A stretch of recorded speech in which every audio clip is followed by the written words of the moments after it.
billahi minasyaitonir rajim. Bismillahirrahmanirrahim. Assalamualaikum warahmatullahi wabarakatuh.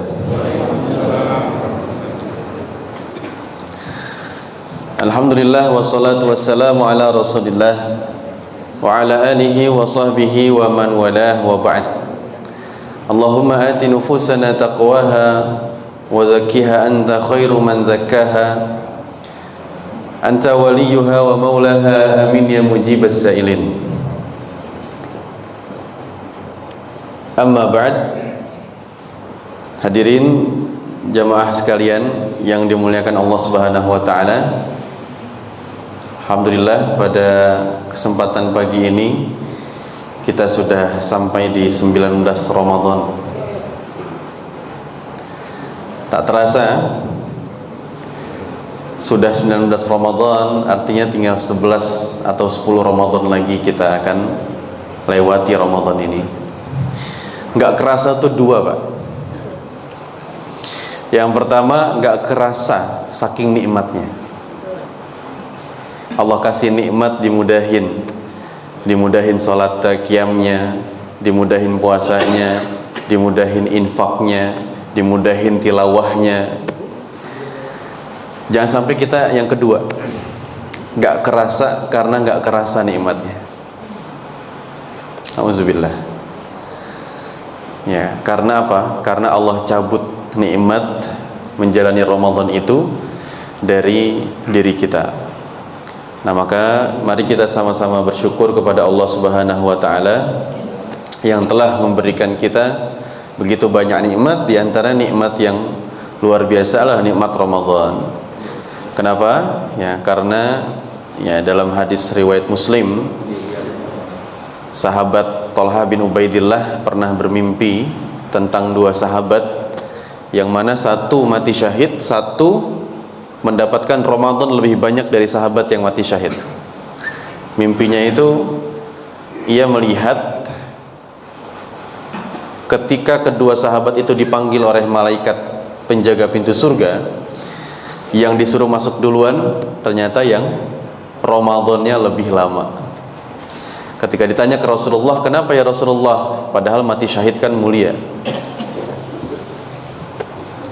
bahwa ternyata orang yang melewati Ramadan lebih banyak, kata Nabi SAW, bukankah dia sholat, bukankah dia menghiasi malam-malamnya dengan qiyam lebih banyak dari yang mati syahid?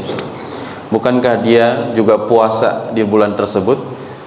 Ya, itu sudah cukup menjadi jawaban kenapa bahkan disampaikan oleh Nabi, perbedaannya bainas sama'i wal ardh, seperti langit dan bumi. Ya, jadi beruntunglah kita kemudian Allah masih berikan kesempatan di Ramadan kali ini. Semoga kita menjadi orang yang beruntung, menjadi orang yang punya skill takwa. Jadi takwa itu bukan hanya sekedar ijazah nantinya, bukan hanya sekedar cita-cita, bukan hanya sekedar status, tapi bagaimana takwa ini menjadi skill kita dalam beriman kepada Allah Subhanahu wa taala, baik pada Ramadan maupun selain bulan Ramadan. Jangan sampai seakan-akan kita menjadi paling bertakwa ketika Ramadan tapi di bulan yang lainnya tidak gitu.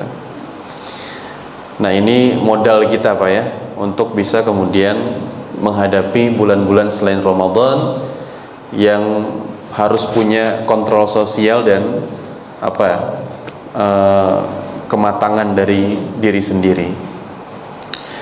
Bapak Ibu yang dirahmati Allah Subhanahu wa taala, kita sudah masuk pertemuan keempat sebenarnya.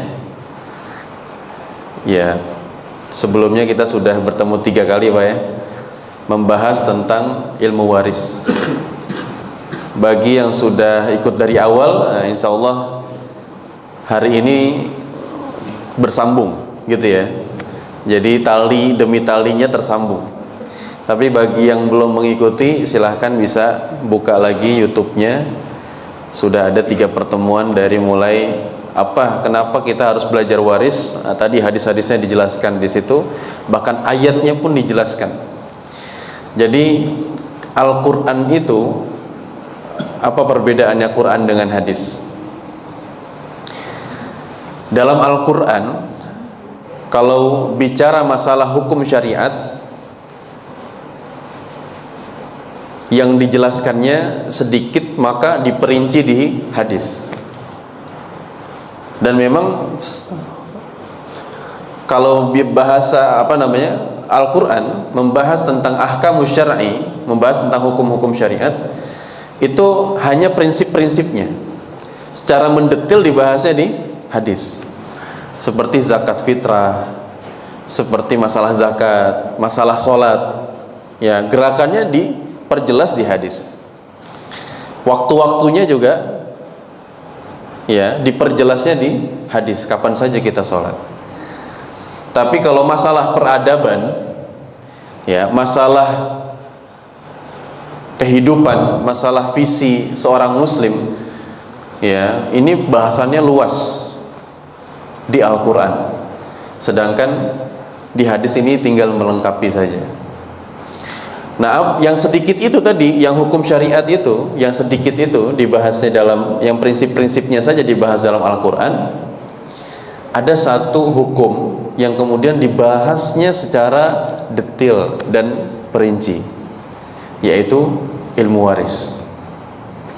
Di mana zakat kita bisa tahu ukurannya itu di hadis. Fidyah kita bisa tahu ya besarannya itu kemudian juga di hadis dan penjelasan para ulama.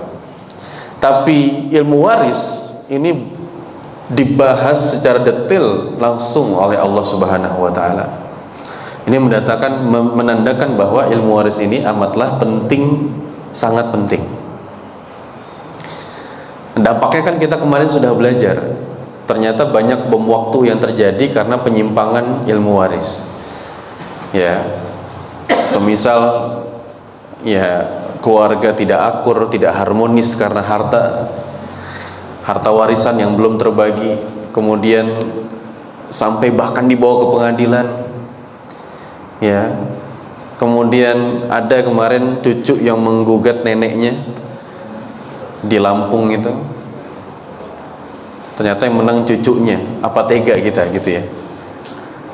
Seorang nenek yang sudah paruh baya, ya, yang harusnya dia mendapatkan kasih sayang seorang cucu gitu ya, yang telah ditinggal oleh, jadi yang diperebutkan ini harta warisan kakeknya.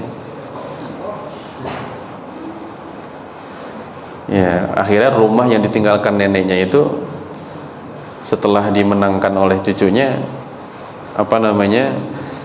diusir neneknya. Nah, jadi ini pentingnya ilmu waris, Pak ya. Dan kaitannya dengan Al-Quran, karena Ramadan adalah bulan Quran, adalah bahwa Al-Quran ini adalah hudan linnas, petunjuk bagi manusia, yang membawa kita minaz zulumati ilan nur. Perhatikan kata zulumat dan nur, Pak.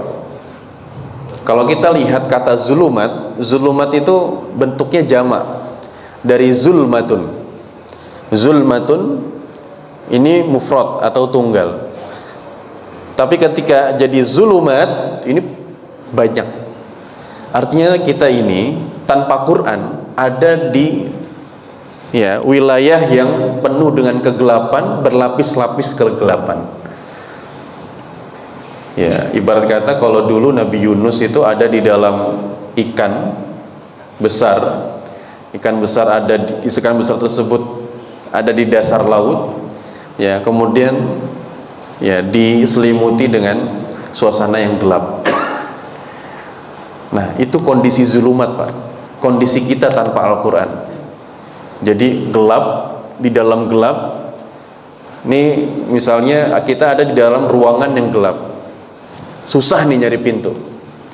Udah ketemu pintu, buka pintu masih gelap juga. Ketemu pintu, buka masih gelap juga. Nah, itu zulumat. Tapi kemudian Al-Quran datang membawa nur, satu cahaya doang. Nur ini kalau jamaknya, kalau banyaknya disebutnya anwar. Tapi kalau cuma satu disebutnya nur. Yaitulah Al-Quran, itulah ilmu Allah. Ketika satu cahaya datang, kegelapan yang tadi banyak ya kita alami itu kemudian hilang semuanya dengan satu cahaya, yaitu Al-Quran. Termasuk masalah warisan ini secara jelas. Keluarga yang tidak menjalankan warisan sesuai dengan hukum Islam, nah dia ada di zulumat tuh, nggak selesai-selesai pasti masalahnya ya. Dari mulai bapaknya nggak selesai masalah warisan, turun-temurun ke anaknya, nanti ke cucunya, jadi sengketa waris terus. Jadi yang diwariskan tuh sengketanya, bukan hartanya. Tapi ketika dia mempelajari Al-Quran, makanya Al-Quran itu kan hudan, Pak. Hudan itu petunjuk. Petunjuk bisa nggak cuma dibaca doang tanpa difahami? Petunjuk bisa nggak dibaca saja tanpa diamalkan? Ya, kan jadi tidak bekerja nantinya kalau cuma dibaca. Maka harus dibaca, difahami, diamalkan, dan diperjuangkan. Nah, sehingga apa? Al-Quran benar-benar menjadi petunjuk linnas untuk manusia. Nah, ini prolog sedikit ya, agar kita benar-benar mengetahui dan tahu ya bahwa kita ini sebagai muslim sudah sejauh mana mengenal Al-Quran, sudah sejauh mana mengenal kalam Allah, dan sudah sejauh mana kemudian mempraktekannya. Nah, hukum waris ya, kemarin kita sudah sampai kepada pembagian siapa saja yang mendapat warisan. Itu ini sudah kita lewati, Pak ya. Mohon maaf saya langsung biar untuk menghemat waktu juga. Nah, nanti ini bisa di-share dan dibaca lagi. Nah, kita langsung ke bagian ya, sedikit murojaah siapa saja yang mendapatkan ahli waris atau siapa saja yang akan menjadi calon ahli waris. Nah, ini sebenarnya ada tabel mudahnya. Tabel mudahnya itu sudah dibuat oleh para asatiz di ICMI ya, Cendekiawan Muslim Indonesia, yang itu membuat ikhtiar ya agar kita mudah memahami. Jadi yang paling utama untuk bisa mendapatkan dirinya sebagai ahli waris itu kita nggak usah banyak pusing gitu, Pak. Dari keluarga besar apakah semuanya berpeluang? Ya, ternyata dalam Al-Quran cuma ada 22 pihak. Sekali lagi, dalam Al-Quran hanya ada 22 pihak yang berhak untuk bisa menjadi ahli waris. Jadi nggak semua keluarga besar itu bisa dapat warisan ya. Jadi cuma 22 pihak. Kalau 22 pihak nggak ada, ya sudah, hartanya dikembalikan ke Baitul Mal gitu, ke masjid, ke lembaga amil zakat dan lain sebagainya yang nanti dikelola. Nah, 22 pihak itu siapa saja ya? Nah, di sini ada, tadi di mana itunya?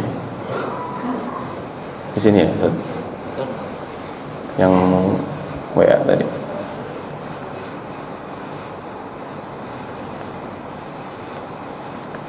Nah, 22 pihak itu kenapa disebutnya pihak?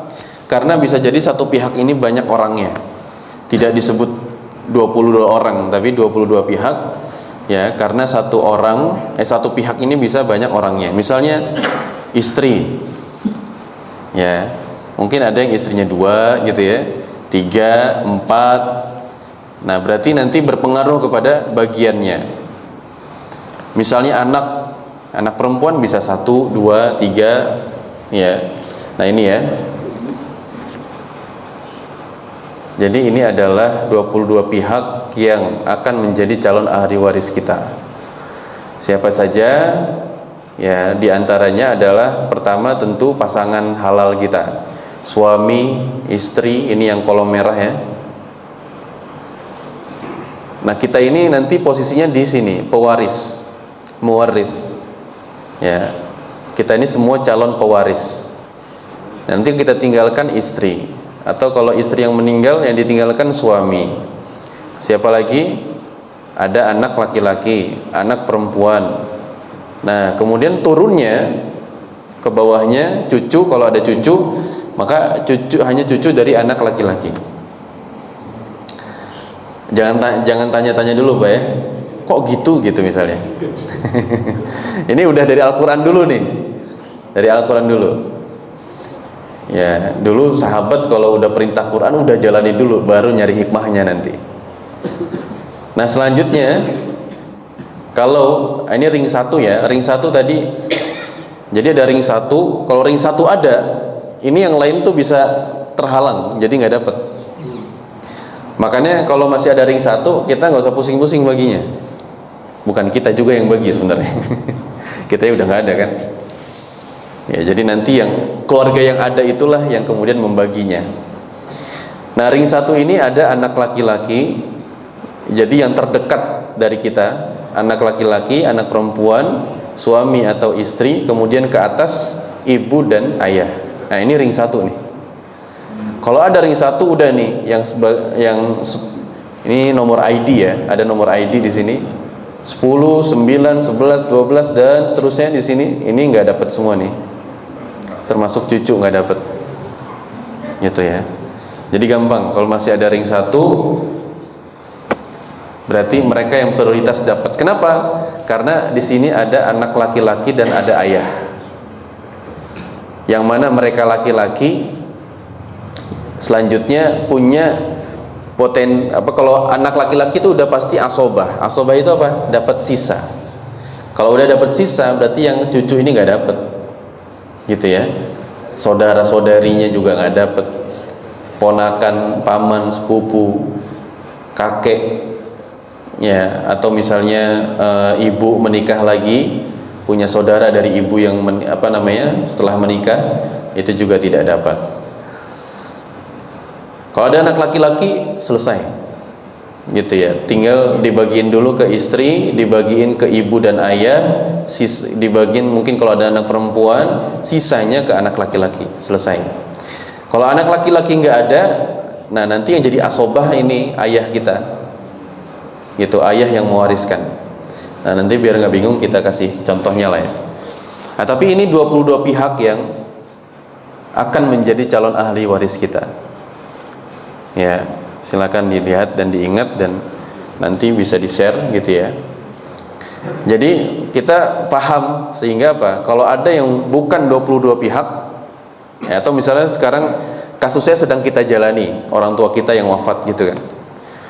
Nah, kita tahu 22 pihak yang akan menjadi ahli waris.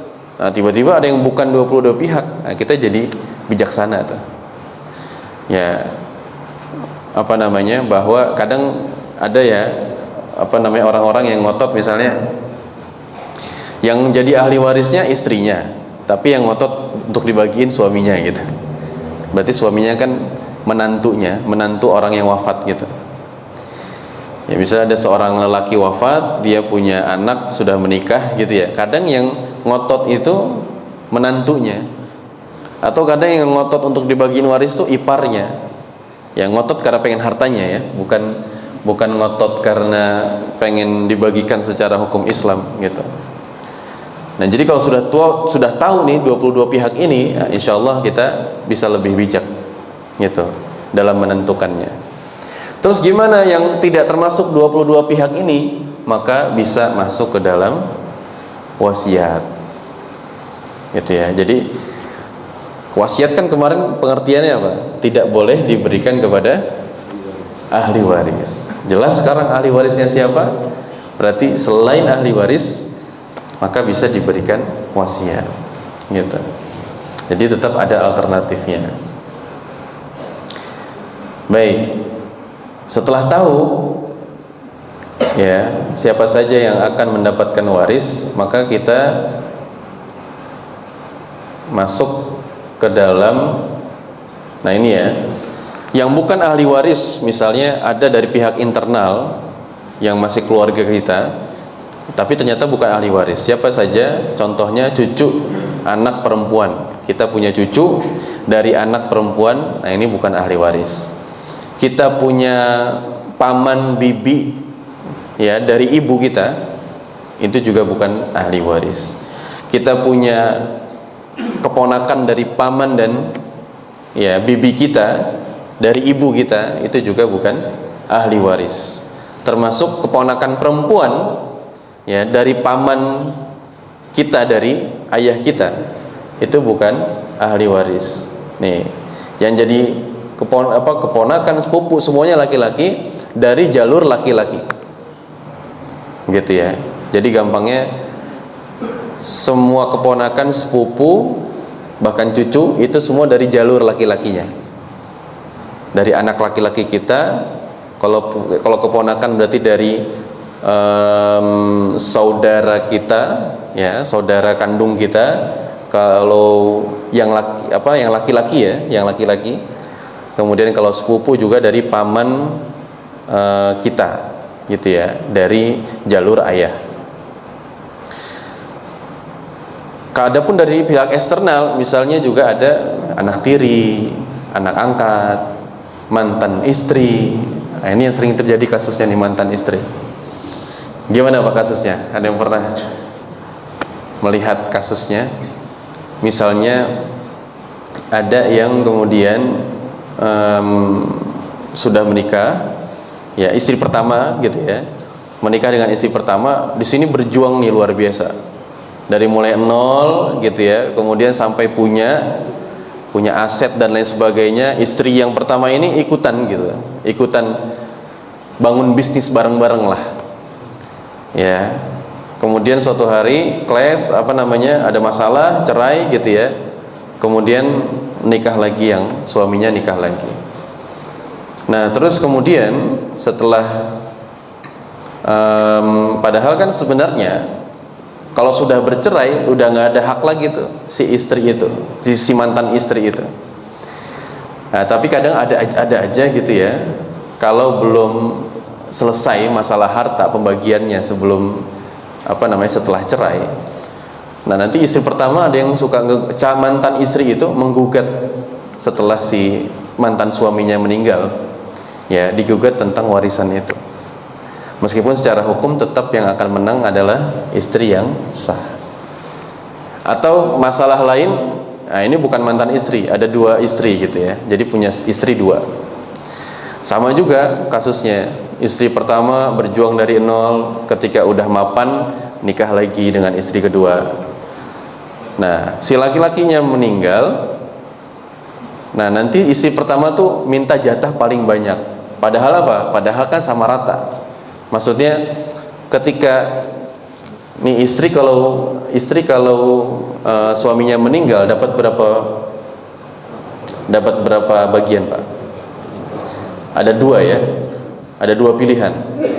Kalau istri kita punya anak, punya cucu, ya, ID-nya nih ya. Ini jadi yang merah ini adalah nomor ID yang kalau mereka ada berarti dapat bagiannya yang di atasnya ini.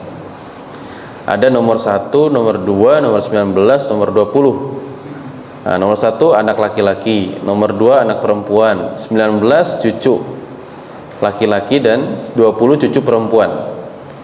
Ya, jadi kalau ada mereka semua itu istri dapatnya 1/8. Nah, kalau istrinya 2 gimana?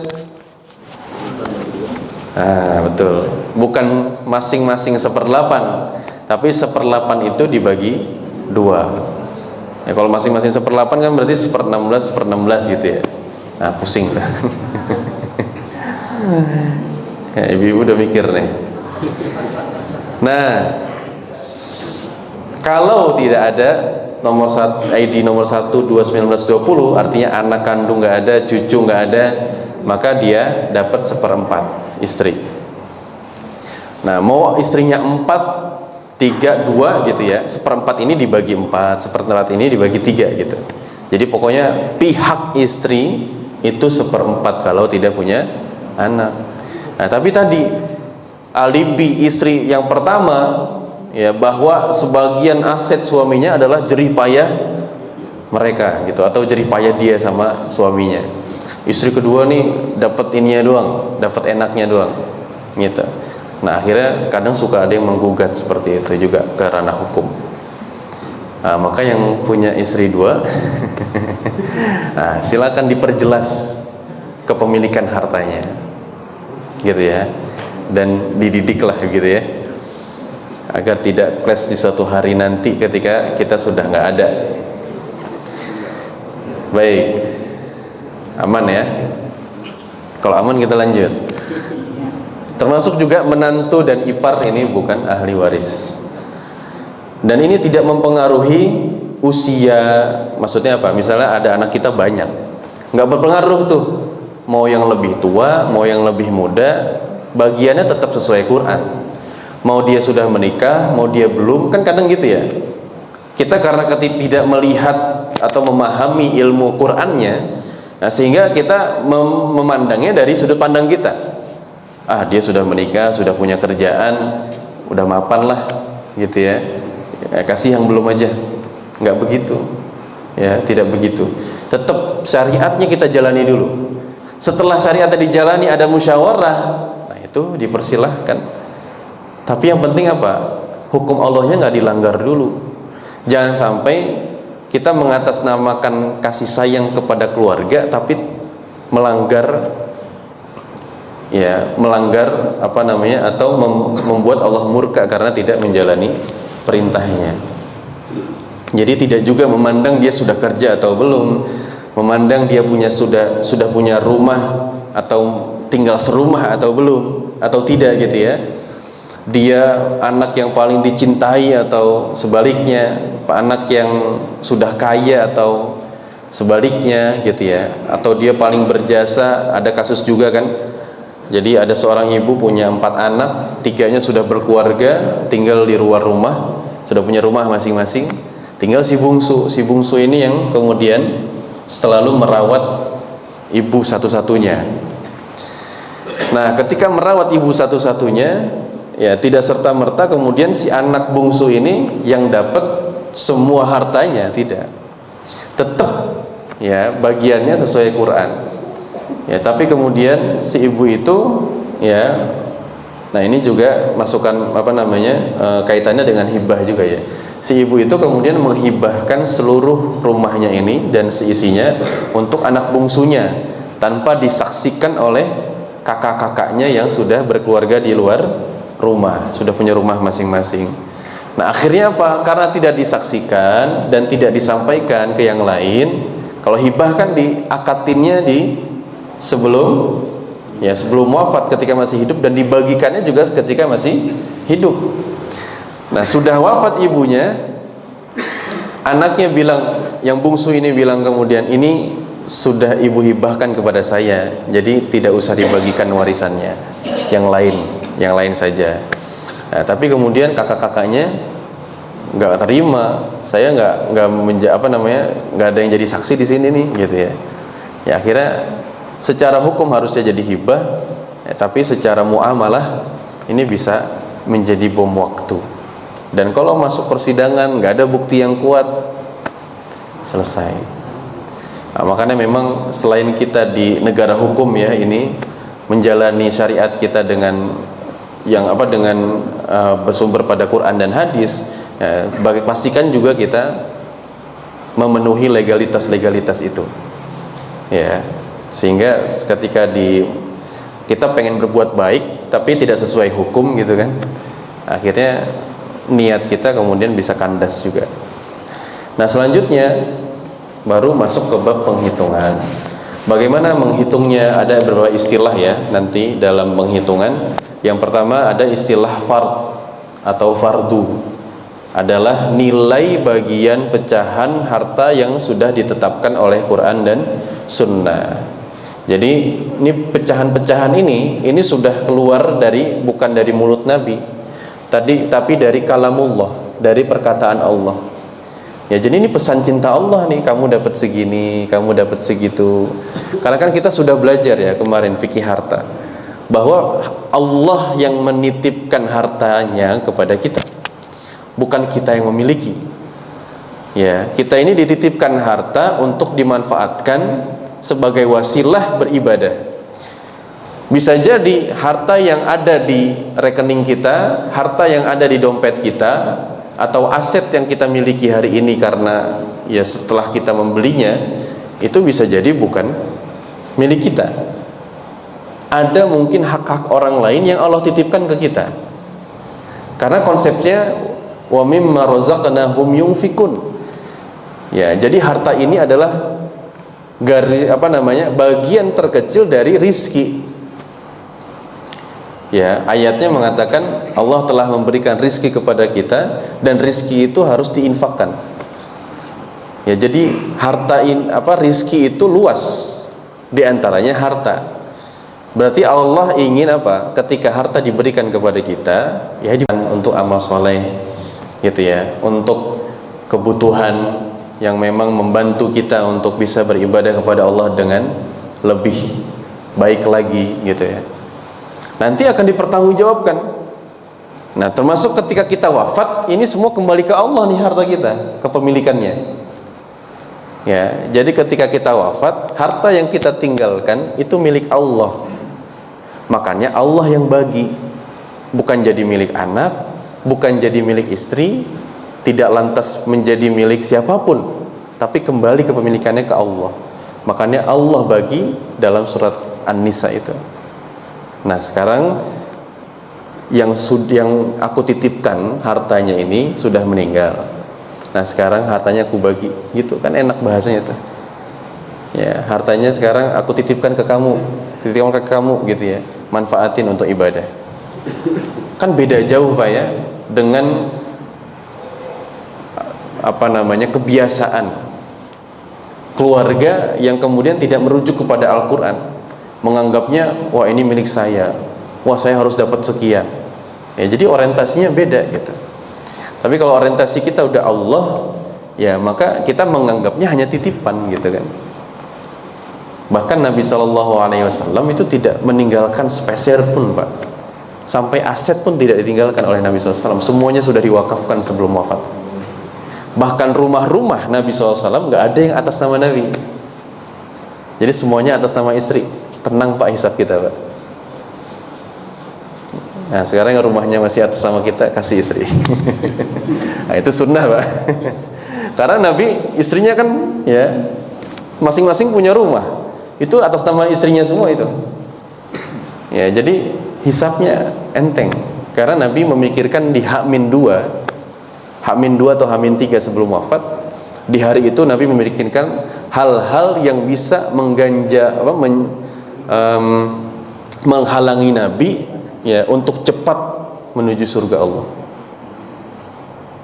Ya ini Nabi udah dikabarkan duluan gitu. Jadi Nabi masih bisa mikir nih hal-hal yang akan menghalangi Nabi untuk bisa cepat ke surganya Allah. Itu langsung Nabi wakafkan semuanya. Kalau ada uang Nabi infakkan, kalau ada aset Nabi wakafkan. Sehingga apa? Hisabnya cepat. Ya. Namanya Nabi juga maksum, langsung masuk surganya juga cepat gitu. Atau kita ambil dari sahabat. Suatu hari ada Abdurrahman bin Auf yang kemudian dipersangkakan oleh Aisyah radhiyallahu anha karena kekayaannya. Aisyah bilang, wahai Abdurrahman bin Auf, saking kaya kamu, aku mengira nanti di yaumul hisab kamu akan ya merangkak gitu ya. Di auditnya merangkak. Saking apa Pak? Saking berat beban hisabnya. Karena kaya. Tapi kemudian kata Abdurrahman bin Auf, enggak, aku tidak akan begitu. Aku ingin lari. Ah, kok bisa? Ya aku wakafin semua hartaku sebelum wafat. Gitu. Nah, jadi tenang. Ya, karena apa? Tadi harta itu titipan. Dan Allah tidak akan menyanyiakan hambanya. Semua makhluk, hewan saja sudah ada rizkinya Pak. Ya. Ya, jadi kalaupun kemudian Allah takdirkan kita tidak meninggalkan harta, Allah sudah berikan rizki kepada anak-anak yang kita tinggalkan. Ya tapi ya tetap ya perlu berikhtiar agar anak-anak juga bisa mandiri. Baik. Nah, jadi ada bahasanya fard. Nah, ini pecahan-pecahan ini sudah Allah tetapkan. Kemudian ada bahasanya asobah. Asobah itu sisa. Setelah dibagi-bagi, sisanya berapa? Nah, ini untuk orang yang mendapat asobah. Ada juga tirkah. Lupa dimasukkan tirkah. Tirkah itu harta peninggalan yang akan menjadi harta waris. Jadi ketika kita meninggal, kita ninggalin 1 M misalnya. 1 M ini tidak lantas langsung menjadi harta waris. Nah, hati-hati Pak. Tadi kalau nggak paham ilmunya, nanti yang kita tinggalkan itu langsung dibagiin tuh, bahwa ternyata kita ini punya hutang, lupa dibayar. Nah, kemudian udah dibagiin warisnya, datanglah itu. Ya, nanti kalau anaknya nggak sama paham pemahamannya, akhirnya kan ya utang-utang bapak gitu kan misalnya. Siapa ngapain ngurusin gitu. Ini sudah jadi milik saya gitu. Nah, kita yang dihisap berat nanti di sana. Karena anak kita kemudian ya jadi kemudian ya ini tadi bagiannya ya. Adapun fard, dan ini bagiannya sudah pasti, dan tadi di surat An-Nisa itu sudah dijelaskan. Ada yang 1/2, ada yang 1/3, ada yang 1/4, ada yang 1/6, 1/8, dan 2/3. Yang mendapat fard dalam Al-Quran di surat An-Nisa 11-12 itu yang setengah, misalnya suami dalam kondisi tidak punya anak, atau anak perempuan tapi tunggal. Kita punya anak perempuan tunggal, nggak ada pasangannya, nggak ada anak laki-laki, atau anak perempuannya nggak lebih dari 1, ya tunggal, maka dia dapat setengah. Kalau untuk 1/4, suami punya anak, nah maka dia dapat 1/4 suami. Kalau istri nggak punya anak, dia dapat 1/4. Kalau 1/8, istri punya anak, dapat 1/8.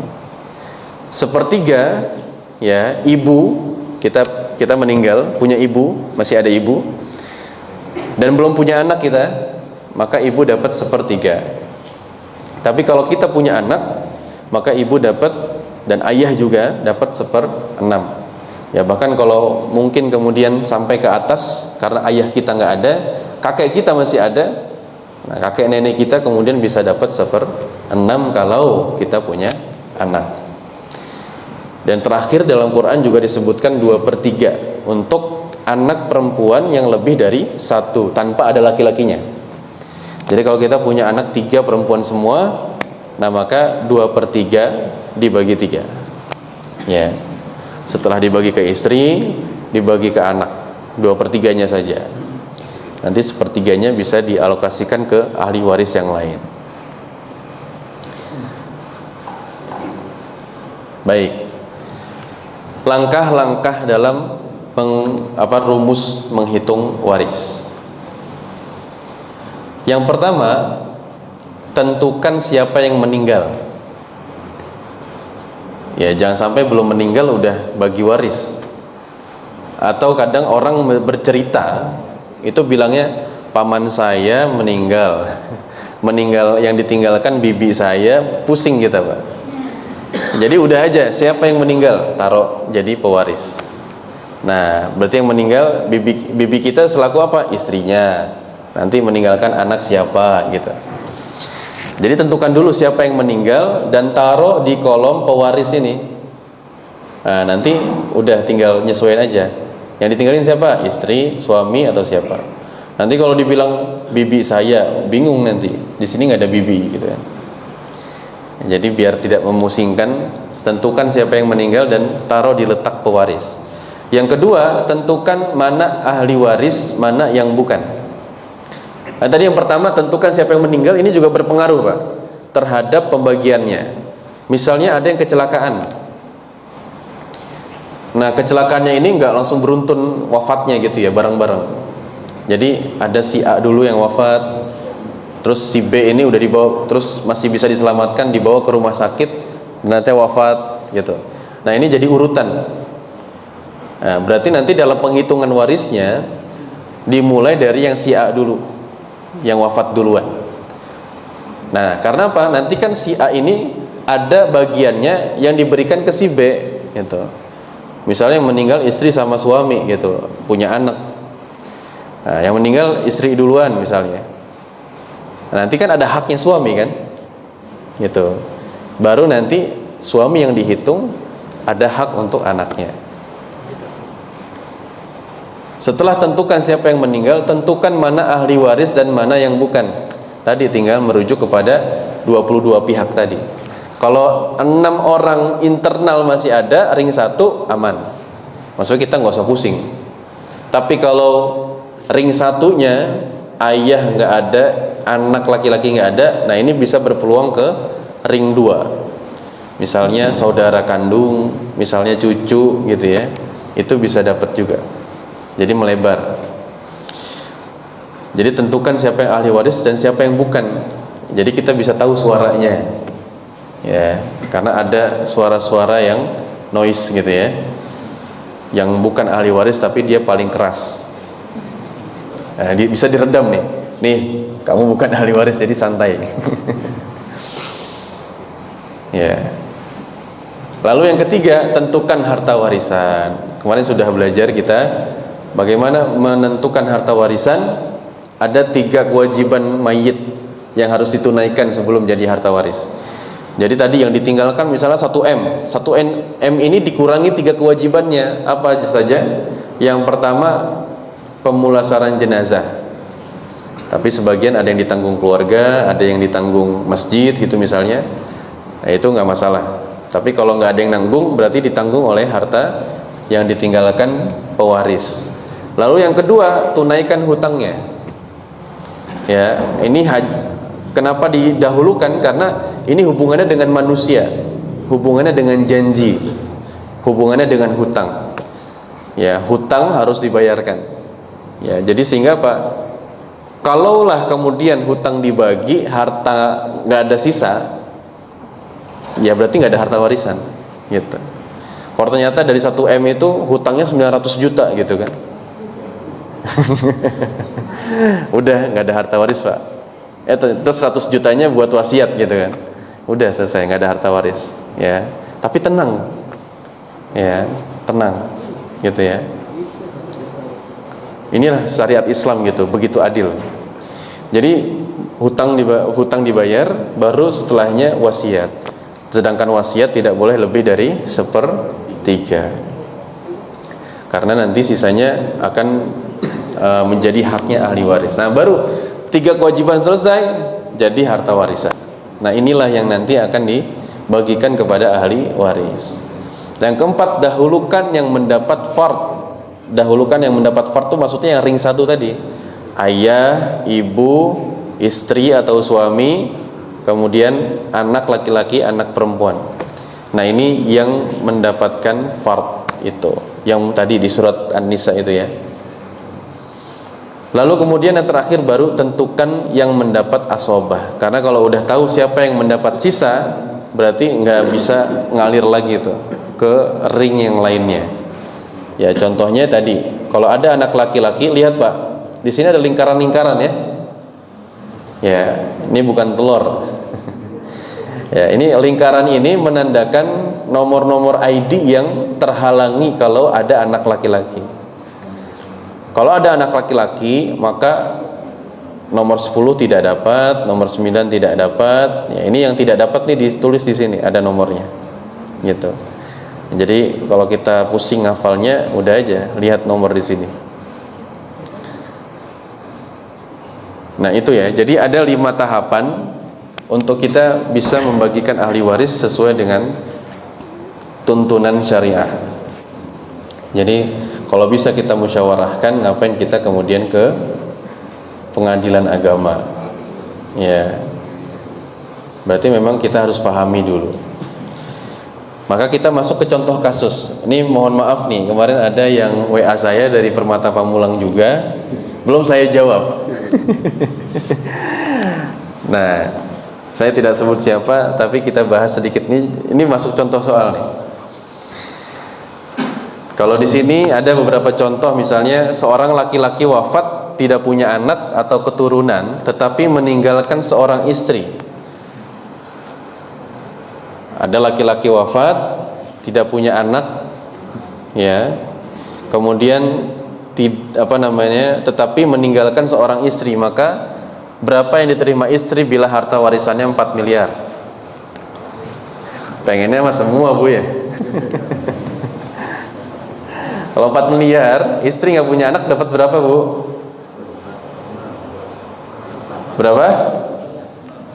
1/4. Ya tadi ya. Istri nggak punya anak dapat 1/4. Dari 4 miliar berarti 1. Ya. Jadi 1 aja tuh hak kita Bu. Ya 3 miliarnya hak yang lain, gitu ya. Jangan sampai kita matanya hijau duluan gitu. Yang penting kita jalani syariatnya dulu. Ya, karena kalau kita langgar wa man yata'adda hududahu, kalau kita menentang apa yang sudah digariskan oleh Allah, maka Allah akan memasukkan kita ke dalam neraka. Khalidan fiha. Jadi ternyata ada seorang muslim yang kalau menentang, jadi udah tahu ilmunya, terus ditentang ilmu Allah, dia bisa masuk neraka khalidan fiha selamanya. Na'udzubillah min dzalik. Oke, contoh yang lain.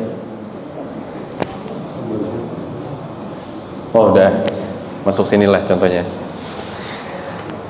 Ada seorang laki wafat, meninggalkan 1 istri dan 3 anak laki-laki dan 2 anak wanita. 1 istri, 3 anak laki-laki, 2 anak wanita. Berapa bagiannya? Istri dapat berapa? 1/8. Ada anak laki-laki, ada anak perempuan. Gimana ngitungnya?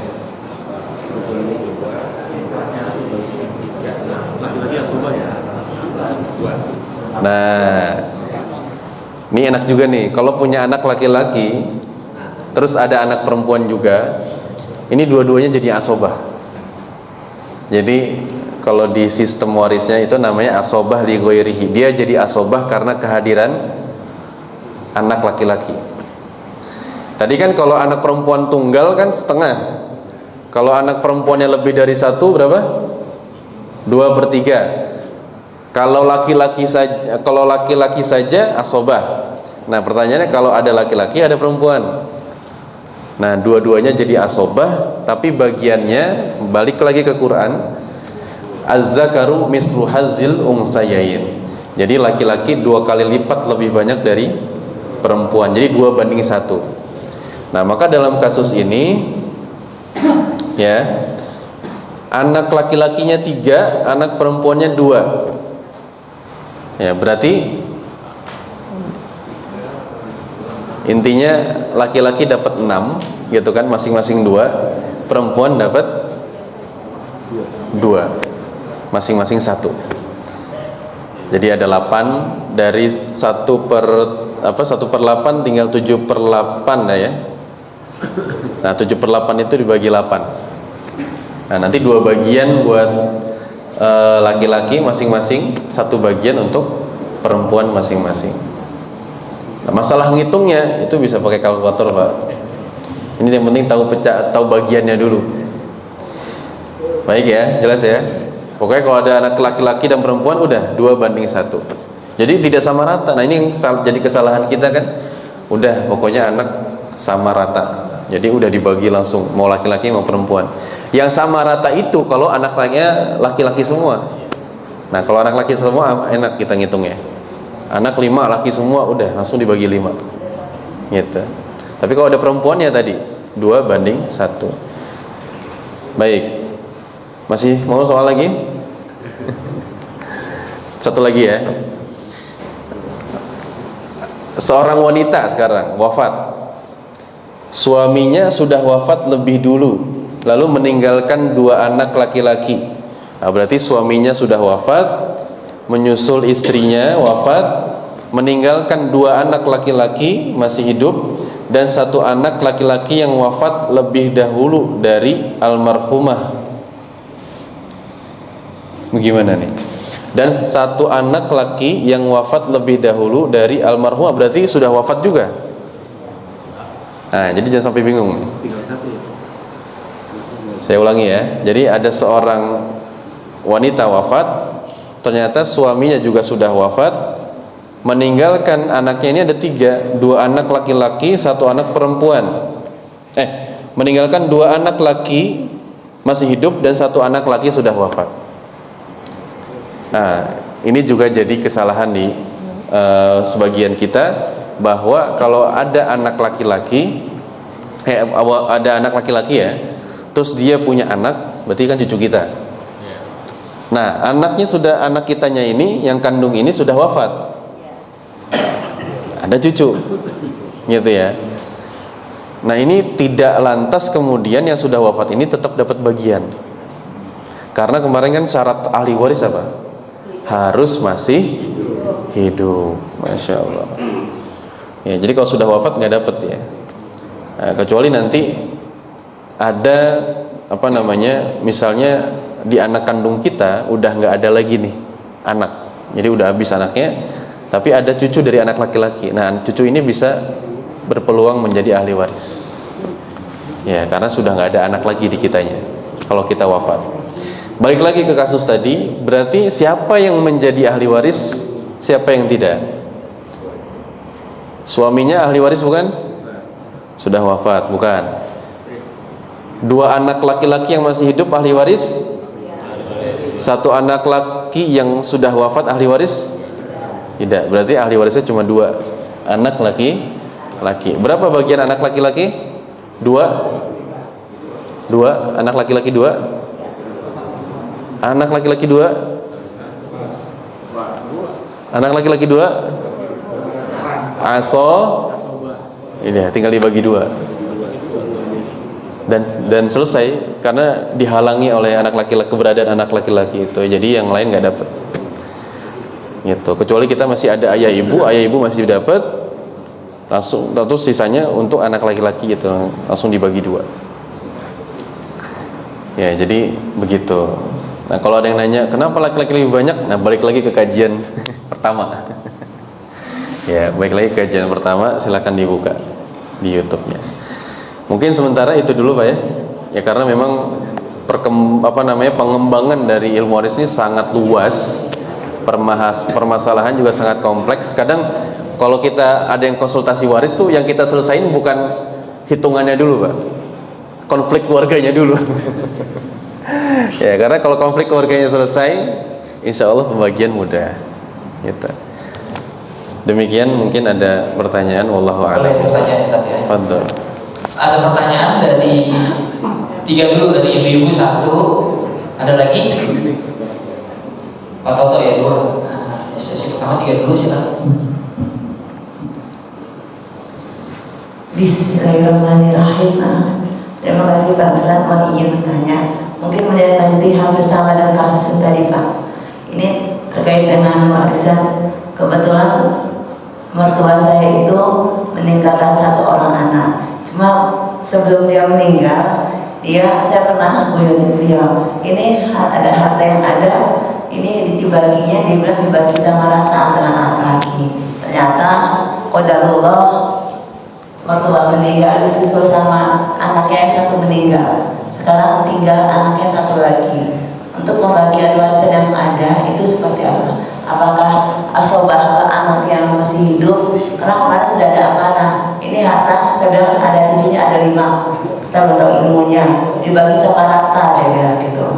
Nah, apakah perkataan beliau juga termasuk amanah atau seperti apa? Terima kasih. Assalamualaikum warahmatullahi wabarakatuh.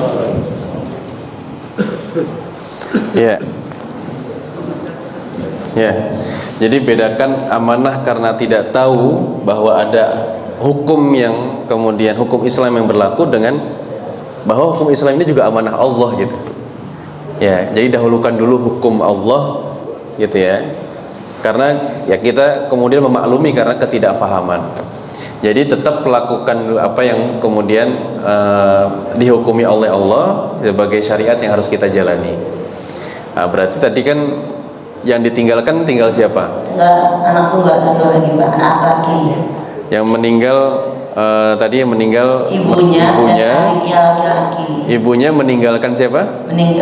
Ibunya meninggal duluan. Iya. Meninggalkan anak 2. Kemudian Anak 2. anaknya meninggal satu lagi Pak.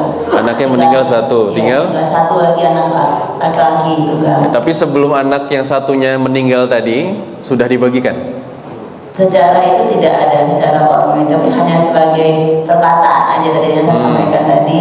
Jadi kalau saya meninggal, harta ini dibagi dua katanya. Anaknya laki-laki dua-duanya. Anak laki Oh dua-duanya. iya, ya itu udah apa namanya sesuai. Ya jadi dibagikan dulu di awal. Ya jadi apa namanya kalau misalkan belum dibagi setelah anak yang satunya meninggal, tetap dihitungnya dari ibu yang meninggal dulu. Ya jadi ibunya meninggal, hartanya berapa dibagi dua anak laki-laki tadi. Nah baru berarti ada hak kan di anak laki-laki yang meninggal tadi. Iya. Nah hak itu nanti bisa terbagi lagi. Mungkin dia punya anak, mungkin dia punya istri anak gitu. dua, Pak, satu laki-laki, Nah, perempuan. ya jadi itu dulu yang dibagi Bu. Jadi yang dihitung dari ibunya dulu yang meninggal. Nah setelah dibagi punya hak gitu ya, yang sudah meninggal itu yang hak itu kemudian dibagi lagi ke ahli waris dia, ya. Sama yang satu lagi kan untuk anak yang masih hidup itu. Berarti pembagian itu adil ya Pak ya, dua bagi Iya. rata asobah ya. Kalau itu sudah sesuai.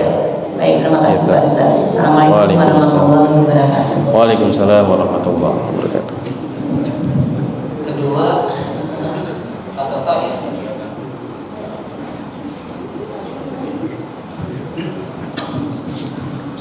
Assalamualaikum warahmatullahi wabarakatuh. Waalaikumsalam warahmatullahi. Kebetulan ini saya kasus untuk keluarga saya sendiri. Kebetulan baru kakak saya yang tertua ini janda, baru sebenarnya yang meninggal. Sementara satu keluarga kita ada 6 orang yang adik dari kakak itu ini ada 2 yang meninggal. Jadi tinggal saya bertiga nih sekarang, laki-laki semua. Nah, kemarin saya udah mengurus surat ahli waris saya, surat kematian, tapi di kelurahan itu dibuat suruh buat semua ahli waris dulu semua, baik yang sudah meninggal maupun yang masih hidup. Nah, yang saya mau tanyakan, tapi udah yang meninggal diwakili oleh anaknya, cucunya tanda tangan semua, jadi saya yang sudah yang masih hidup sama cucu jadinya yang meninggal itu tanda tangan. Nah sekarang jadi ahli waris kan kalau saya tinggal 3 orang gitu Ustaz. Sementara cucu itu mungkin ya dia merasa udah dipanggil soal ikut nanti dapat warisan. Jadi yang saya mau tanyakan itu yang dapat bagian warisan sekarang tinggal siapa deh Ustaz? Apa seluruhnya termasuk yang sudah meninggal diwakili cucunya atau yang masih hidup tadi itu? Ya. Sementara itu Ustaz, terima kasih. Assalamualaikum warahmatullahi wabarakatuh. Waalaikumsalam warahmatullahi. Nah, boleh diulangi tadi yang meninggal siapa? Yang meninggal kakak saya perempuan, itu janda nggak punya anak. Kakak perempuan yang meninggal ya. Jadi Kita balik. itu kakak yang keduanya udah meninggal juga lebih dulu. Set, tolong ini ya, biar kelihatan tabelnya. Maaf. Ya, kita lihat tabelnya ya, biar mempermudah. Jadi tempatkan kakak tadi di pewaris. Berarti pewaris ini tidak punya istri, tidak punya suami? Udah lebih dulu. Punya anak? Nggak punya. Ayah ibu nggak ada. Ya. Nah, berarti nanti masuknya ke saudara-saudari kandungnya. Nah, sekarang saudara-saudari kandungnya ini ada berapa? Yang masih ada setelah dia meninggal? 3. Laki-laki perempuan? Laki semua? Ya, ini masuknya ke sini ya. Nih, lihat. Ada akhun syakik. Nah, ini bahasa Arab dari saudara kandung, seayah dan seibu. Maka siapa saja yang dihalangi oleh akhun syakik. Nah, di sini ada nomor 11, 12, 13, 14, 15, 16, 17, 18. Ya, berarti Ya kalau ini nggak ada lah ya. Ponakan nggak masuk. Kemudian 15 ya ini ya, paman juga nggak masuk, sepupu juga nggak masuk. Nah maka udah selesai di sini, asobah langsung dibagi 3. Ya jadi ahli warisnya cuman saudara kandungnya laki-laki dibagi 3. Nah setelah dibagi 3, mau ada yang ngasih ke siapanya, nah, itu silahkan musyawarahkan. Tapi secara hukum syariatnya udah saudara laki-laki dibagi 3 gitu. Memang kadang kalau di hukum kita ini masih bercampur Pak, ya kompilasi hukum Islam. Nah itu namanya juga kompilasi. Jadi ada hukum Islamnya, ada hukum dulu yang dari Belanda, ada hukum adatnya juga di situ. Jadi memang masih campur. Tapi kalau ya kita punya komitmen dari keluarga gitu ya, ya maka bagikannya seperti itu.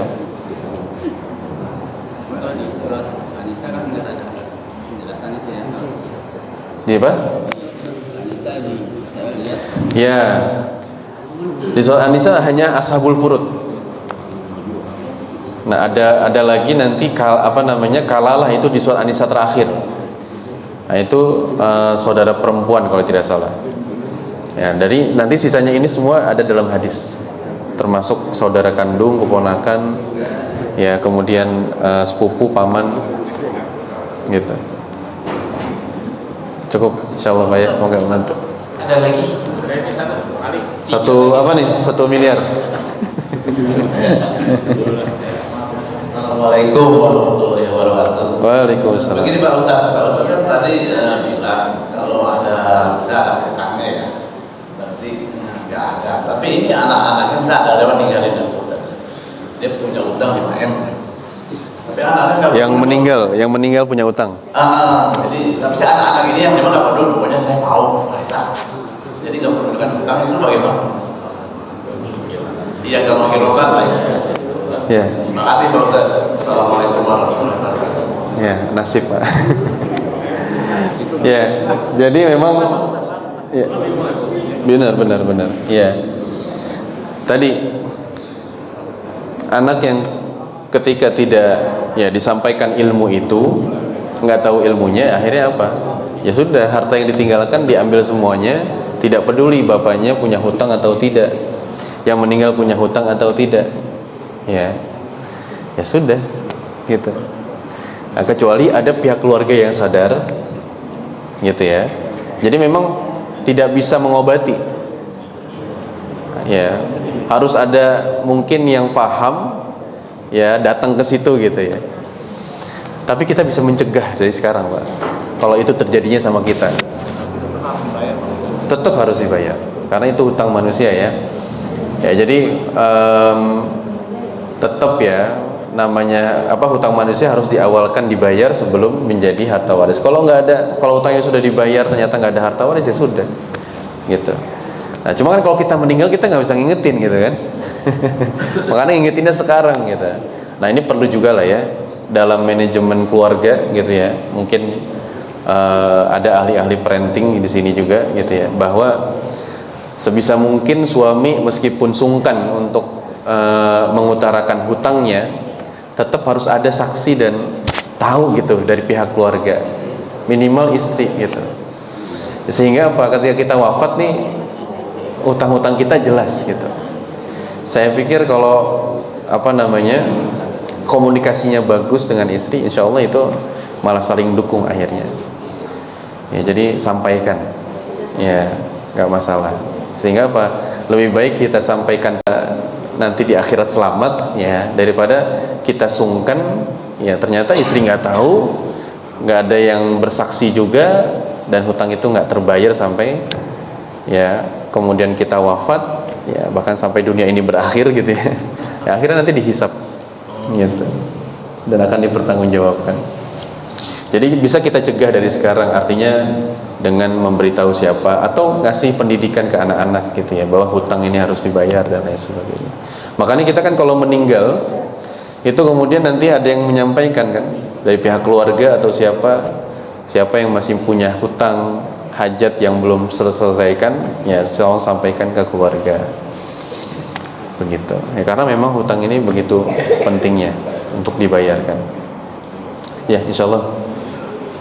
Bahkan ada satu ayat tentang hutang Pak di suratul Baqarah itu satu halaman doang. Baik, silakan Pak. Assalamualaikum warahmatullahi wabarakatuh. Waalaikumsalam. Pak Ustadz, ini mungkin kejadian terjadi tapi di luar dugaan. Misalnya satu mobil, istri sama anak meninggal. Sebagaimana yang Bapak jelaskan tadi, orang sudah meninggal tidak mendapat warisan. Jadi ayah dan suami dan istrinya kan mendapat warisan. Yang ingin saya tanyakan, bagaimana menentukan siapa yang dulu meninggal? Ini kan dalam satu mobil. Ya. Yang tahu kan Allah yang tahu, atau malaikat maut yang mencabut nyawa Allah yang tahu. Kalau kita nggak tahu Pak. Yang kedua pertanyaan saya, tadi Pak Ustadz mengatakan kalau sudah meninggal, misalnya harta warisan belum dibagi karena sesuatu hal, mungkin suatu hal sehingga meninggal salah satu, ada meninggalkan anak, sedangkan anaknya tidak mendapat warisan kan, yang tadi Bapak sampaikan. Yang itu pengalaman ilmu saya secara pribadi selama ini kan anak dari adik kita atau dari kakak kita kan dapat warisan. Kalau menurut ilmu saya yang saya dengar, saya pelajari. Nah, yang ketiga, mana yang lebih didahulukan? Sebab masalah hukum warisan ini antara kakak dan adik ini rumit, sangat rumit. Kalau kita menurut surah An-Nisa harus dilaksanakan itu surah ayat 12 kan surah An-Nisa. Tapi kan tidak tahu kata yang perempuan pakai bahasa kita bagi rata aja. Andai kita bagi rata, apa kita berdosa atau tidak? Atau kita berdosa? Terima kasih Pak. Terima kasih. Bagus pertanyaannya Pak. Yang pertama, nah ini ada bab sendiri sebenarnya, penjelasannya sendiri dalam fikih waris. Ini bisa satu pertemuan lagi Pak. Ya, ada tentang kecelakaan gitu ya, atau bahkan kebakaran misalnya.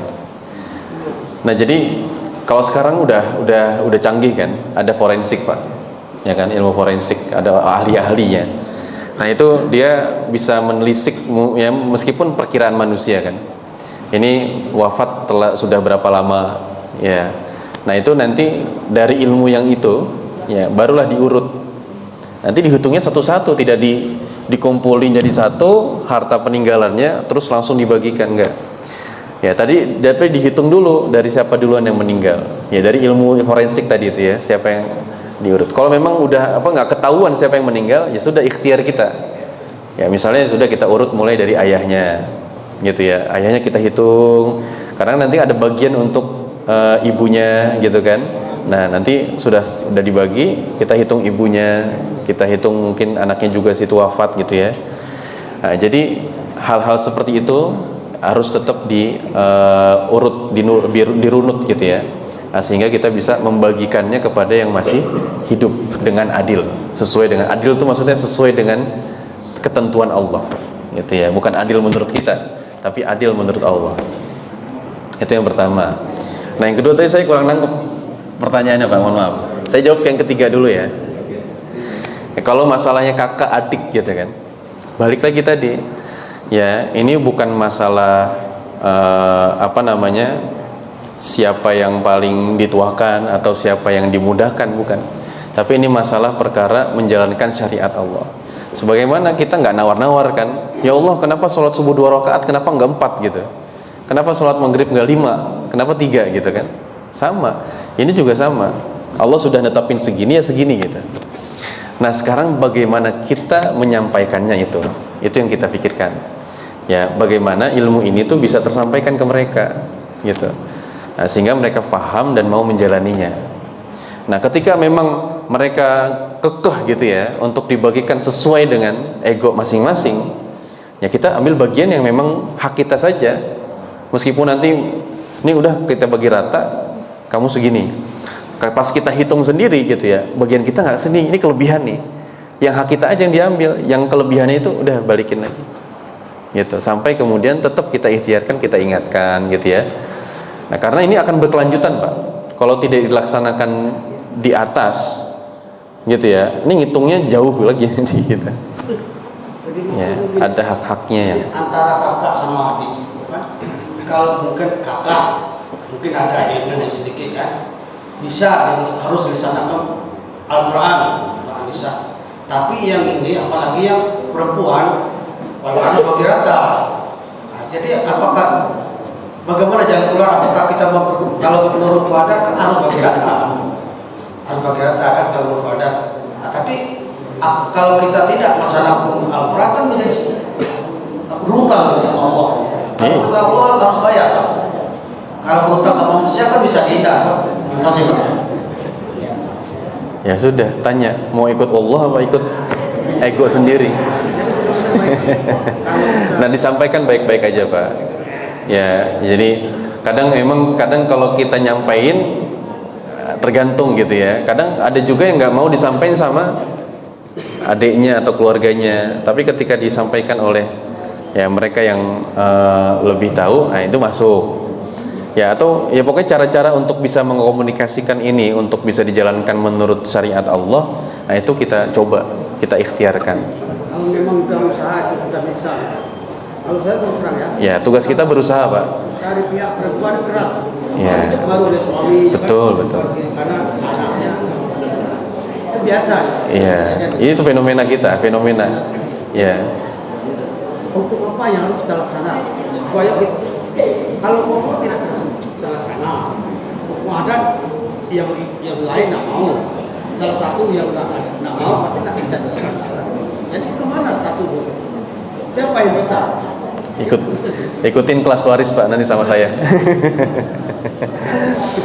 Ya, yang dosa yang nggak mengingatkan. Ya kalau kita sudah mengingatkan, qad balag ini qad balag tuh. Ya Allah saya sudah berusaha menyampaikan. Setiap ketemu, setiap apapun saya menyampaikan gitu. Tapi kan pikiran nggak bisa, bukan kita yang bisa merubah Pak. Hati bukan tugas kita merubah hati orang. Itu Allah yang memberikan hidayah. Jadi setelah kita menyampaikan, kita berdoa sama Allah, ya Allah bukakan hatinya, ya Allah berikan hidayah padanya. Iya. Ya kita berdoa suatu hari nanti ada hal yang membuat dia sadar, gitu. Kalau misalnya dia berada di tengah 6 orang, dua perempuan, 4 laki-laki sudah meninggal, satu kan. Aku yang anaknya dapat kan? Yang meninggal siapa? Ya yang meninggal, yang ditinggalkan siapa saja? Yang meninggal cuma 1 laki-laki. Jadi 3 laki-laki yang meninggal. Istrinya ada? Istri ada, anaknya ada. Anak ada. Anaknya laki-laki perempuan? Laki-laki perempuan ada. Oke, istri dapat berapa kalau punya anak? 1/8. Anaknya ada laki-laki perempuan berapa anaknya? Laki-laki berapa? Laki-laki 3 orang. Perempuan? Ya udah 2/1, sama kayak tadi tuh. 2/1. Berarti laki-laki masing-masing dapat 2 bagian, perempuan dapat 1 bagian. Ada 8, tinggal dibagi. Di luar itu nggak dapat, karena sudah tertutup dengan anak laki-lakinya, kandung. Baik. Terakhir ya, Pak Ferdi ya.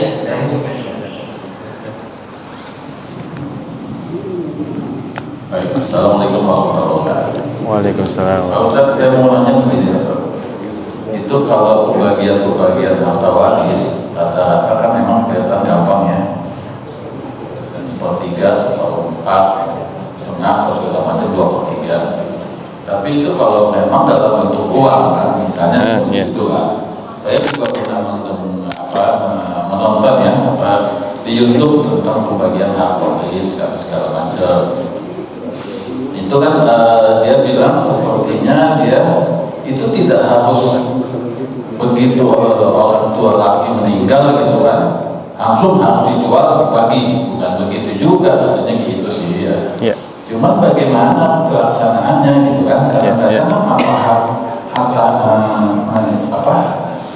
warisannya itu tidak curate aset yang gampang dijual gitu ya, rata-rata kan seperti itu.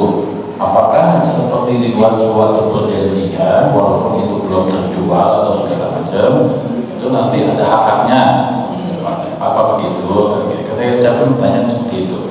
Terus seperti ini, misalnya saya sebagai ahli waris bukan yang meninggal ya, yang meninggal gitu kan, itu rata-rata anak dan anak itu begitu meninggal kan biasanya kalau menurut ketentuannya itu dalam syariah ya, itu harus langsung dibagikan. Itu tapi kan anak-anak rata-rata nggak tega gitu kan, gitu ibunya berarti ibu dapat berapa, anaknya dapat ada yang 2/3 laki-laki, terus ada yang 2/3 perempuan seperti itu kan. Nah itu kan biasanya juga begitu yang seperti menyambung yang mungkin pertanyaan saya. Itu kan tidak langsung dijual, udah ini punya mama gitu kan, nanti aja kita udah punya rumah, kita udah ini gitu kan. Apakah itu jadi menentang aturan agama atau tidak gitu ya? Karena kan kebelakangnya mungkin seperti waktu yang Pak Ustadz bilang kan seperti itu. Terus seperti misalnya yang lakinya yang meninggal itu seperti misalnya saya ya, punya peternakan. Itu kan kalau menurut yang YouTube itu dihitung berapa sapi yang dia punya, berapa kambing yang dia punya, ayam dan itu langsung dibagi-bagi begitu. Nah, itu yang jadi pertanyaan saya Pak. Memang kelihatannya gampang kalau dari penghitungan aja seperti kayak kalau dalam bentuk uang sih dibagi berapa juga gampang. Tapi kalau pelaksanaan dalam bentuk hal yang tidak mudah dijual, bagaimana kira-kira kata-kata yang Pak Ustadz bisa sampaikan gitu biar mudah kita mencernanya. Ya. Itu aja Pak Ustadz. Terima kasih. Terima kasih. Waduh, mantap. Baik. Yang pertama tadi soal aset ya, apa namanya? Harta yang tidak bergerak gitu ya. Misalnya rumah, tanah ya kan. Nah, jadi secara syariat memang harus segera dibagikan. Kenapa? Karena kita nggak tahu siapa lagi yang meninggal setelahnya. Itu sebenarnya. Ya, bisa jadi selang 2 hari kita meninggal, ada lagi yang meninggal gitu kan. Kan kita nggak tahu namanya ajal gitu ya. Jadi harus segera dibagikan. Kalau uang bisa gampang dibagikannya. Nah, bagaimana dengan tanah? Ya, rumah. Jangan nunggu. Ya, sama juga kan. Kalau kita nunggu laku dijual, sedangkan kita nggak bisa memastikan lakunya kapan, nah, berarti kan ini membuka kemungkinan nanti kalau ada yang meninggal lagi belum dijual, belum terbagikan kan. Nah, maka dari itu yang dimaksud langsung dibagikan adalah bagiannya, gitu ya. Bagiannya sudah jelas untuk siapa. Jadi kalau itu berupa tanah, itu berupa rumah, ya dari pecahan yang tadi, ya kemudian dibagilah. Ya, ini saham, ini gitu ya. Ini saham kamu di rumah ini segini, saham kamu di rumah ini segini, gitu ya. Nanti kalau kejual kamu dapatnya segini dari pecahan tadi. Nah, sama halnya misalnya masalah fluktuatif harga gitu kan. Ya, kita misalnya udah ngitung hari ini kalau rumah ini dijual hari ini dapatnya sekian. Nah, ternyata baru laku 10 tahun kemudian. Nah, udah beda lagi kan harganya. Tapi kalau kita baginya dengan bagian, nah itu mau berapapun nanti kejualnya, ya itu jelas, gitu ya. Nah tapi ini kemudian menjadi keringanan juga buat kita. Misalnya sudah dibagikan nih, ya sudah dibagikan.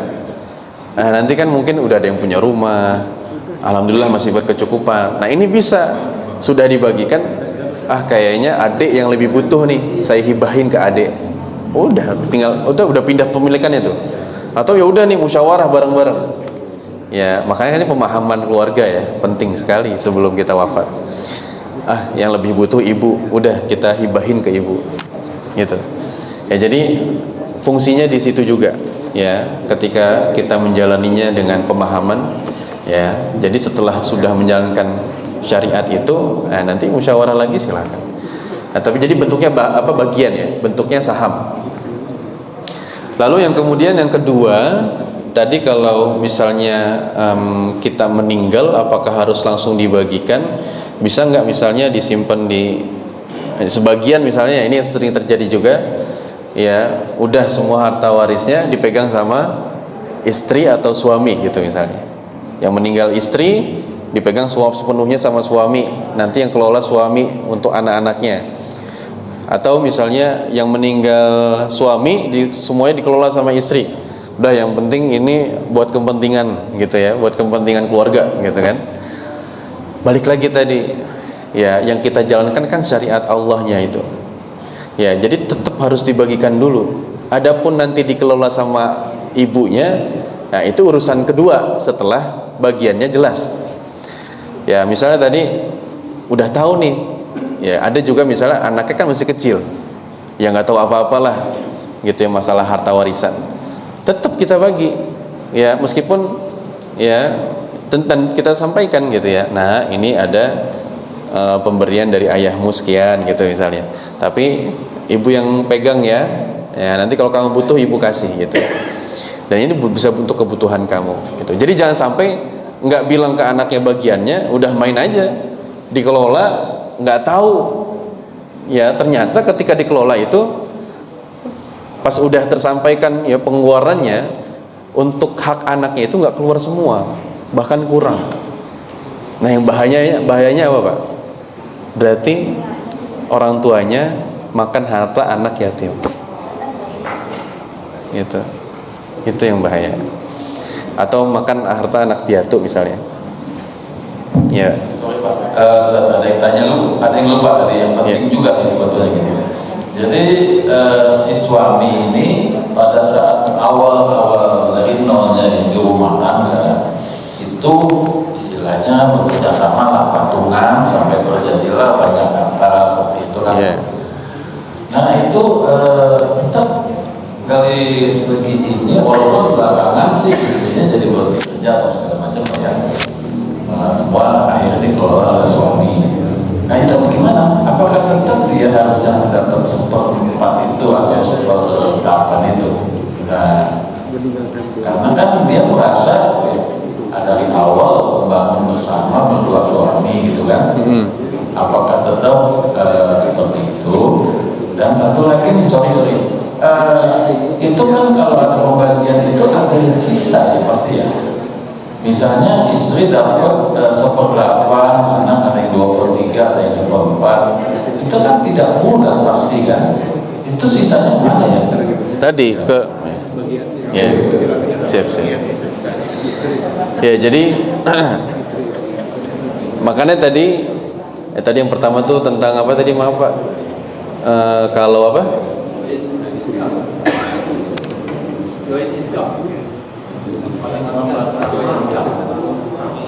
Harta bersama ya. Ya. Nah, ini juga perlu diperjelas ya Bu ya, mana harta bapak, mana harta ibu. Ya, kalau patungan misalnya berapa persen gitu ya. Kalau itu rumah berapa persen bapak, berapa persen ibu. Nanti yang dibagikan menjadi harta warisan ya persenan bapak doang, ibu tetap jadi milik ibu gitu. Kalau misalnya yang wafat suami, ya maka yang dibagikan ya hartanya suami di aset itu gitu. Kalau yang ibu, karena ibu masih hidup, asetnya masih ada di situ, nggak dibagikan. Nah maka harus jelas gitu ya, harus jelas ini disampaikan. Kalau nggak mau ribet, dihibahin aja udah. Ini kan bentuk kasih sayang kita juga, orang udah berkeluarga, kita mau sesurga kan gitu ya. Jangan sampai kita berumah tangga ribet masalah kayak gituan, nggak sesurga akhirnya nanti. Jadi udah aja, dulu kita patungan, tapi sekarang ini buat kamu, gitu kan. Ya, biar nanti hisab ayah di di akhirat tenang gitu ya. Nah, itu bisa kayak gitulah. Jadi banyak urusan matematika sebenarnya yang ya ribet kalau kita hitung-hitung, tapi menjadi ringan kalau ya kita bentuknya tuh kasih sayang gitu. Nah, jadi kalau harta bersama harus diperjelas memang. Yang besar-besar ya, misalnya termasuk mobil, termasuk aset apa gitu ya. Tapi kalau sendok nggak usah dihitung Pak. Sendok, piring gitu ya, itu udah pemberian aja kita kan, ngasih buat di rumah. Nah itu yang pertama. Nah kemudian yang kedua tadi soal apa? Tadi yang terakhir. Oh yang nggak bulat ya. Nah makanya tadi di nomor 5 ada menentukan asobah, gitu ya. Jadi menentukan sisa. Tadi pertama kan menentukan siapa pewarisnya, yang meninggal siapa. Kedua, menentukan siapa ahli warisnya. Mana tadi ya? Yang ketiga kemudian menentukan berapa harta warisnya. Kemudian yang keempat, siapa yang mendapatkan fard yang pecahan sudah patennya gitu ya, tadi di ring 1 itu. Nah ternyata di ring 1 ini, nah yang kelima kan tentukan siapa yang dapat sisa gitu. Di ring 1 yang dapat sisa ini udah nggak ada ya. Misalnya kita nggak punya anak laki-laki, kita nggak punya ayah, udah nggak ada ayah gitu ya. Nah kita cari asobah di tempat yang lain, maksudnya di pihak yang lain. Nah maka misalnya, oh ternyata anak laki-laki yang sudah kita dulu punya anak laki-laki dan punya cucu. Nah cucu ini bisa jadi asobah nih, cucu laki-laki. Atau ya kita nggak punya anak laki-laki, berarti nggak ada keturunan di bawahnya. Nah kita ke samping, ya ada saudara kandung laki-laki. Nah dia dapat sisa. Ada kemudian misalnya masih ada keponakan laki-laki. Nah dia dapat. Ya kita nggak punya saudara kandung, maksudnya punya saudara kandung sudah wafat, saudara kandung laki-lakinya ini punya anak laki-laki, nah dia dapat sisa. Jadi ada di luar tadi ring 1 ini yang memungkinkan berpeluang dia mendapatkan sisa itu. Jadi nggak ada, jadi habis kalau udah ada sisa kan berarti habis gitu. Nah ini tergantung gimana kasusnya. Baik, insyaallah demikian Bapak Ibu rahmati Allah. Termasuk ini di Masjid Darratul Mutmainnah juga sudah selesai 4 pertemuan, bahkan 5 ya. Dan memang nggak cukup waktunya. Akhirnya kami memutuskan untuk membuka kelas 10 orang ya, biar lebih intensif dan juga lebih terang benderang lah gitu ya. Ya bahkan juga membuka untuk konsul keluarga ya, karena memang ada yang berbeda paham gitu ya antara kakak dan adik dan lain sebagainya ya. Semoga ilmu waris ini bisa tersebar luaskan dengan baik ya, sehingga masalah harta ini ya benar-benar jangan sampai kita kemudian sibuk hanya ngurusin warisan gitu ya, padahal masih banyak beban umat yang harus bisa diselesaikan gitu ya. Kalau sudah terbagi siapa meninggal kan mau wakaf ya, kalau misalnya mau enak wakafin aja udah gitu ya, wakafin udah, itu bekal kita di akhirat, selesai. Wallahu a'lam bishawab. Semoga bermanfaat. Aqulu qouli hadza wa astaghfirullah li wa lakum. Kita tutup dengan sama-sama membaca hamdalah. Alhamdulillahirabbil alamin. Subhanakallahumma wa bihamdika asyhadu an la ilaha illa ant astaghfiruka wa atubu ilaik. Wassalamu alaikum warahmatullahi wabarakatuh.